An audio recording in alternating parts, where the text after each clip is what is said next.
প্রথম আমি আমার জীবনে ঘুড়ি ধরেছি। স্কুলে ফাঁকিও দিতাম ঘুড়ি ওড়ানোর জন্য। ঘুড়ি ওড়ানোতে একটা প্রেমও আছে। পুরান এবং নতুন ঢাকার মানুষের মধ্যে একটা মিথস্ক্রিয়া তৈরি হলো আর কি। কারো কাছে শৈশব, কারো কাছে প্রথম প্রেম। রঙিন এই উৎসবে ঐতিহ্য ধরে রেখেছেন কেউ। বলছি পুরান ঢাকার ঐতিহ্যবাহী সাকরাইন উৎসবের কথা। ছোট বড় সব বয়সের মানুষের অংশগ্রহণ থাকে এই আয়োজনে। প্রথম আমি আমার জীবনে ঘুড়ি ধরেছি এবং উড়াবো, তো এটার এক্সাইটমেন্টটা একটু আলাদাই। বাঙালি ঐতিহ্য আলাদা একটা ব্যাপার, যেহেতু বাঙালি এর সাথে ঘুড়ি উড়ানো এবং সাকরাইন ধরনের উৎসবগুলো জীবনে তো একটা আলাদা মাত্রায় এনে দেয়। এই প্রথমবার এই ঘুড়ি উৎসব এসেছি, সাকরাইন উৎসবে। আগে কখনো আমাদের যাওয়া হয়নি, তো আমরা সবাই ফ্রেন্ডরা মিলে এই প্রথমবার এসেছি। তারপরে নতুন নতুন পিঠা হয়, আজকে নতুন চালের পিঠা, ওগুলো খাবো। এখানে অনেক পিঠা স্টল দেখতে পাচ্ছি। পৌষের শেষ দিন সকাল থেকেই পুরান ঢাকার আকাশে উঠতে শুরু করে ঘুড়ি। নাটাই হাতে ঘুড়ি কাটাকাটিতে জমে ওঠে আনন্দ।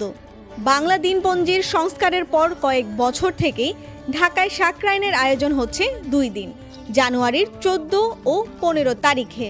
এবার 14 জানুয়ারি ঢাকা বিশ্ববিদ্যালয়ের কেন্দ্রীয় মাঠে এই উৎসবে কেউ কেউ ঢাকা শহরের আদি বন্ধনের খোঁজ পাচ্ছেন। এটা আমাদের পুরানো টাউনের খুবই ঐতিহ্য।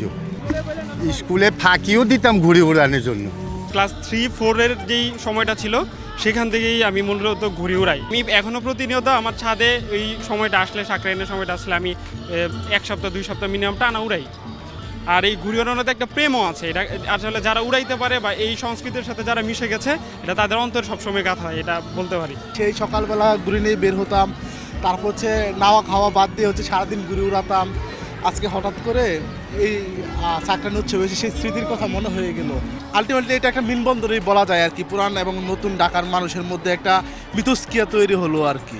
ঘুড়ি উৎসব 1431 আয়োজন করেছে Dhaka university student association of Dhaka, সংক্ষেপে ডুসাড। এবার দ্বিতীয়বারের মতো বসেছে এই আয়োজন। যে পিছনে ঘুড়ি উঠছে, এটাকে ঘুড়ি বাকাট্টা বলে পুরান ঢাকায় ভাষায়। ঘুড়ি কাটাকাটি এটা থাকবে আমাদের সারাদিন। এবং এখানে আমাদের অনেকগুলো স্টল, আমাদের যে লোকাল ক্রাফটের জিনিসপত্র, খাবার এবং পুরান ঢাকায় কিছু ঐতিহ্যগত খাবার এবং ঘুড়ি, এগুলো স্টল আছে। এগুলো পৌষ মেলা চলতে থাকবে সারাদিন। আমরা প্রথমবার 2019-এ টিএসসিতে আয়োজন করেছিলাম। আমাদের এই আয়োজনটার প্রতি বছর করার এখন ইচ্ছা আছে। আমরা একটা বড় একটা গ্যাপের পরে এবছর আবার করছি।